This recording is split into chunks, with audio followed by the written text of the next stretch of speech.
ரத்த வாந்தி எடுத்து திடீர்னு நடிகை சரண்யா மோகன் மயங்கி விழுந்து அவங்களுக்கு ஏற்பட்டிருக்க மிகப்பெரிய பரிதாபம். சற்று முன் இணையத்தில் வெளியான அந்த துய செய்தி கேட்டு தமிழ் சினிமா ரசிகர்கள் எல்லாரும் கண்ணீர் விட்டு கதறி அழுதுருக்காங்க. தமிழ் சினிமாவுடைய மிக முக்கியமான அம்மா நடிகையில ஒருத்தவங்க சரண்யா பொன்னுனன். இவங்க முதல்ல தமிழ் சினிமாவில நாயகன் படத்துல கமலஹாசனுக்கு ஜோடியா அறிமுகமானாங்க. அதன் பிறகு தமிழ் சினிமால ஒரு 10 படங்களுக்கு மேல நடிகையா நடிச்சிருப்பாங்க. இவங்களுக்கு அதன் பிறகு ஓரளவுக்கு வாய்ப்புகள் கிடைச்சிருந்தாலும், அவங்க அந்த நேரத்துல இயக்குனர், தயாரிப்பாளர், கதை எழுத்தாளர்னு மிகவும் பிரபலமான பொன்வண்ணன காதலிச்சு திருமணமும் பண்ணிக்கிட்டாங்க. திருமணத்துக்கு பிறகு இவங்களுக்கு 2 பெண் குழந்தைகள். ஸோ இதனால தன் குழந்தைகளை நல்லபடியா வளர்க்கணும் அப்படின்னு சினிமா விட்டு ஒதுங்கி தன் குழந்தைகளுக்காக அவங்க அவங்களுடைய வாழ்க்கையை வாழ ஆரம்பிச்சாங்க.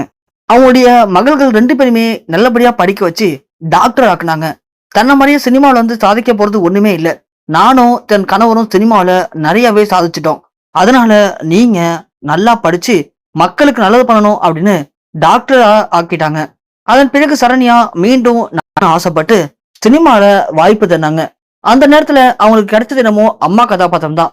இருந்தாலும் பரவாயில்ல, தன்னுடைய நடிப்பை வெளிப்படுத்துறதுக்கு எந்த கதாபாத்திரமா இருந்தாலும் ஓகே தான் அப்படின்னு ஒரு அம்மா நடிகையா அறிமுகமான சரண்யா ஒரு ஹீரோயின் நடிக்கும்போது அவங்களுக்கு கிடைக்காத ஒரு அங்கீகாரம், தனி சிறப்பு, தனி மரியாதை எல்லாமே இந்த அம்மா கதாபாத்திரம் வாங்கி கொடுத்துச்சு சொல்லலாம். தென்மேற்கு பருவக்காட்டுல ஒரு அழகான ஒரு தைரியமான அம்மாவா அடிச்சதுக்கான ஒரு முக்கியமான நடிகைக்கான விருது சரண்யா பொன்வண்ணனுக்கு கிடைச்சது. அதே மாதிரி இப்ப இருக்கிற எல்லா ஹீரோவுக்கும் அம்மாவா சரண்யா பொன்வண்ணன் நடிச்சிருக்காங்க.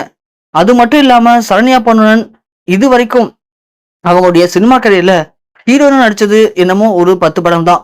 ஆனா இந்த அம்மா கதாபாத்திரத்துல 50க்கும் மேற்பட்ட படங்களை நடிச்சுட்டாங்க.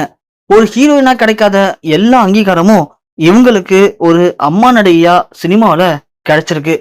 இப்படி தமிழ் சினிமால சாதிக்கிறதுக்கு ஹீரோயின் ஆகணும் அப்படிங்கிறது அவசியம் இல்லை அப்படிங்கிறத சரண்யா பொன்னுடன் நிரூபிச்சிருக்காங்க. ஒரு சிறந்த அம்மாவா அவங்க நிறைய விருது வாங்கியிருந்தாலும் ரியல் லைஃப்லயும் ஒரு சிறப்பான சிறந்த அம்மாவா தன் மகள்களை டாக்டர் ஆக்கி இலவசமான முறையில சிகிச்சை பெற்றது மட்டும் இல்லாம அவங்களுக்கு அவங்க விருப்பப்பட்ட மாதிரியான திருமண வாழ்க்கையும் பண்ணி வச்சிருக்காங்க.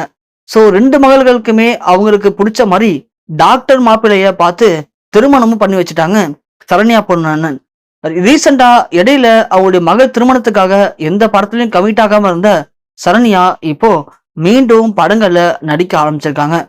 ஸோ அப்படி இப்போ ஒரு 3-4 படங்கள்ல ரொம்பவும் படு பிஸியா முக்கியமான கதாபாத்திரங்கள்ல சரண்யா பொன்வண்ணன் நடிச்சிட்டு இருக்காங்க.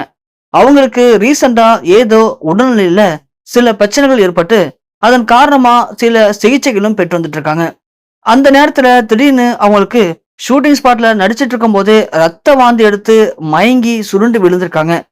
அதை பார்த்து பதறி போன அந்த படக்குழு அவங்கள உடனடியாக மீட்டெடுத்து மருத்துவமனைக்கு கொண்டு போயிருக்காங்க.